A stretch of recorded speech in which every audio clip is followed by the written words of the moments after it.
Hey everyone, so here is our first of two videos on how to do dimensional analysis. And dimensional analysis, remember, is just a math strategy that we use for attacking different types of conversion problems. So the ones that we do in this unit are relatively straightforward conversions from, say, the metric to English system or English to English or something like that. As we get into some future chapters, we're going to start doing with some other less obvious strategies. So said, hang in there with me and practice using this particular skill, even though you may have other ways that you can handle these problems. So first of all, again, what's a dimensional analysis? It's just a way of carrying out those conversions. How many this are in this? How many grams does my dog weigh? How many squirrels are in this basket? Whatever the case may be. Again, it's just a strategy for dealing with kind of these long problems. So once you get the hang of it, there's sort of a pattern to it that you follow in every one of these problems. You cross it down, you do the number up, you cross down to the next one. So once you can kind of just take that patience with yourself and get the pattern, don't try to do it another way, it really will make your life a lot easier in the long run.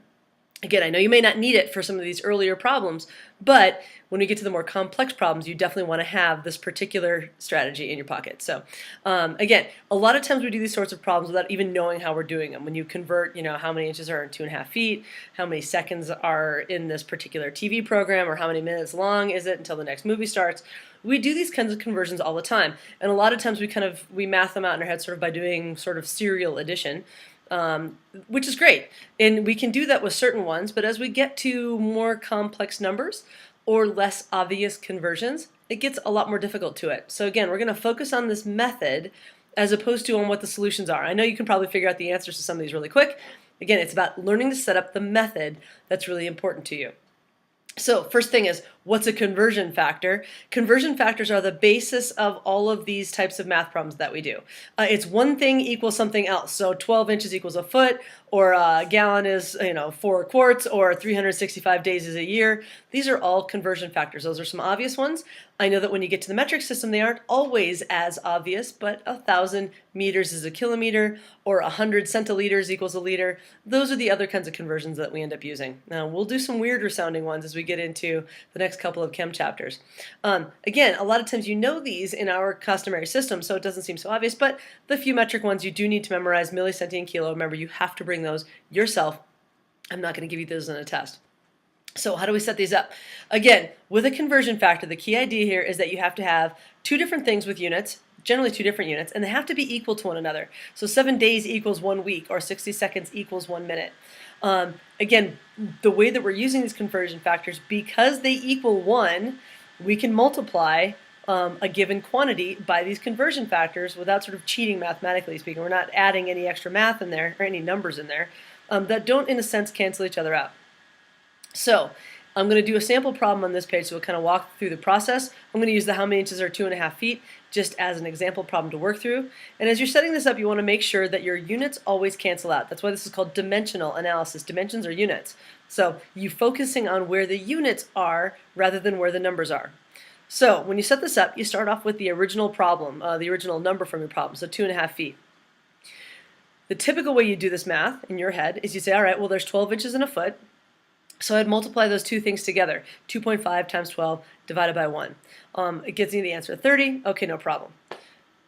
The thing that you don't realize that you're doing behind this is you're actually doing a dimensional analysis. You're actually taking a look at, all right, well, feet are there. I'm multiplying by 12 because I'm dividing by 1. It has to be that direction in order to get my final answer to actually be in inches.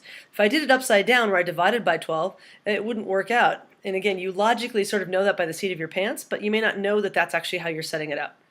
So in the sense of doing these sorts of problems, we're going to set them up a little bit longer, and we're going to make it look more like a table as opposed to separate fractions. And again, it's just a method, a way to write it a little bit more easily. So hey, just more added conversions, right? Woo! Order now, 2 conversions for the price of 1. Yay.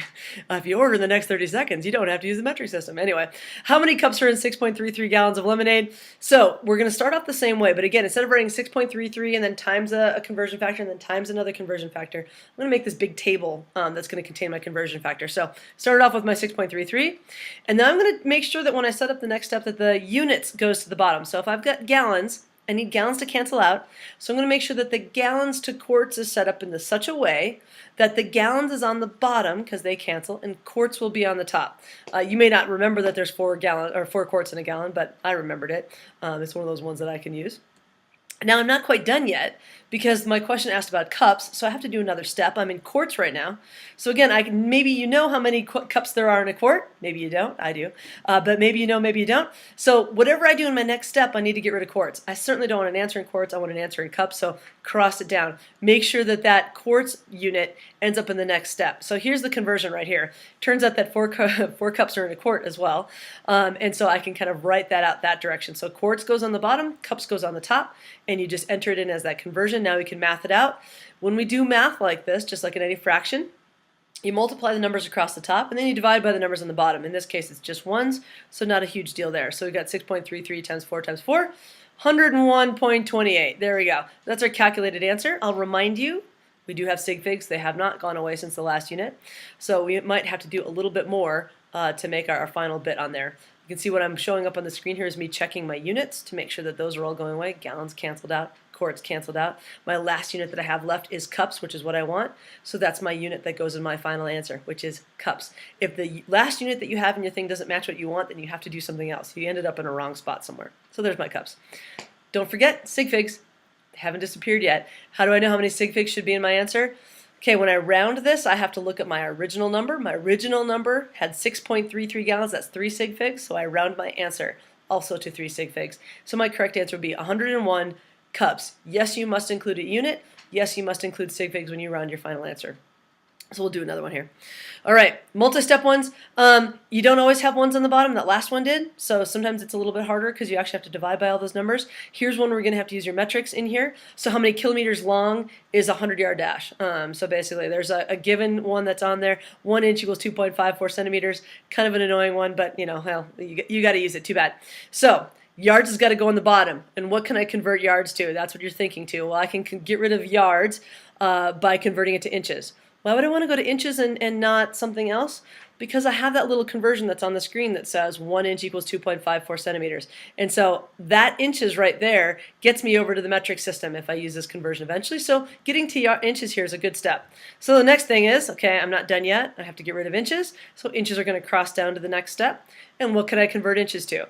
Well, now I can use inches to centimeters. That at least gets me into the metric system. And so there I have it entered in that way. So again, inches on the bottom, centimeters go on the top.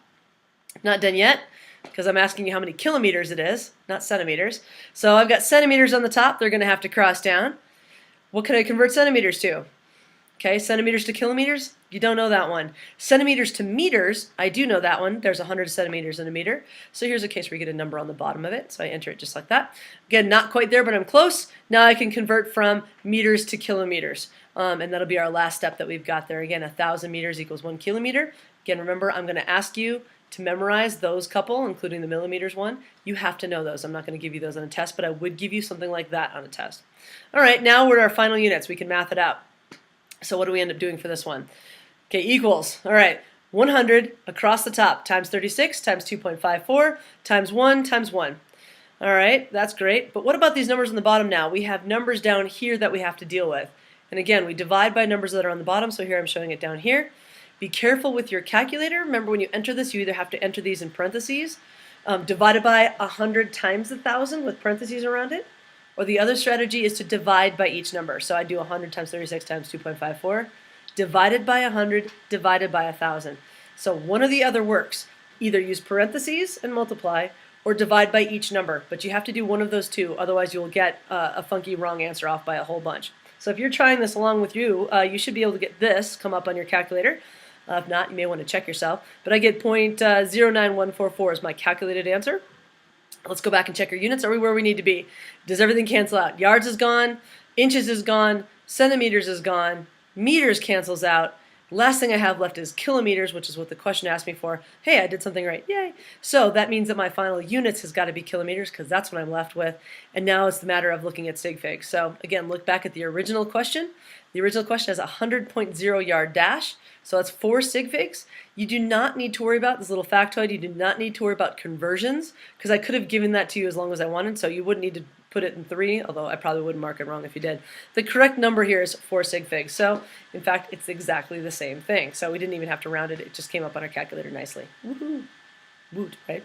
Okay, moving on. These are the basic ones. That's the basic process that you're going to end up doing. Dimensional analysis is simply looking at units, kind of making sure that your units are lining up and canceling out in order to solve a conversion problem of some sort. You're always going to be using conversion factors. I will give you any English ones that you would need, like inches to, what am I talking about? Inches to centimeters. I'm not going to give you common English ones like inches to feet, because I know you know that one. And I'm not going to give you the 3 metric ones that you need, which is kilo, milli, and centi. You need to use those 3. So again, don't worry too much about, oh my God, how am I going to know all these things? It doesn't really matter. I'll give you any of the biggies that you would need to use for that English to metric ones. Make sure that when you set it up, that every unit that you've got on the top, that crosses down into the next step. You need to get rid of those units, that's the dimensional analysis part, by putting them on the bottom and then using a conversion factor to figure out what you can convert to up on the top. When you're done and you get to that last unit that you've got, that's the unit that you want, math-wise, all you do is multiply everything by the top and then divide by each number on the bottom. Or like I said, you can multiply and use parentheses for numbers on the bottom if you want to, but I usually do divide. It just is a little bit easier and faster, and I tend to mess it up less, but that's me. You know, I'm weird. And then last bit, don't forget every unit that we're doing, this is math, got to add these skills together. You need to use correct units in your answer, so kilometers or centimeters or whatever it is. And then make sure to round your final answer to the proper number of sig figs. I am going to ask you to start being aware of what the sig figs were in the problem and then to round your answer appropriately. No more random rounding. Okay, there you go. I hope you've dominated basic sig figs at this point. The next part of this is going to deal with dimensional analysis, not sig figs, dimensional analysis. The next unit has to do with dealing with more complex types of dimensional analysis, like having to do with speed, density, area, and volume. So I'll see you in the next one in just maybe a couple minutes. Have a good night.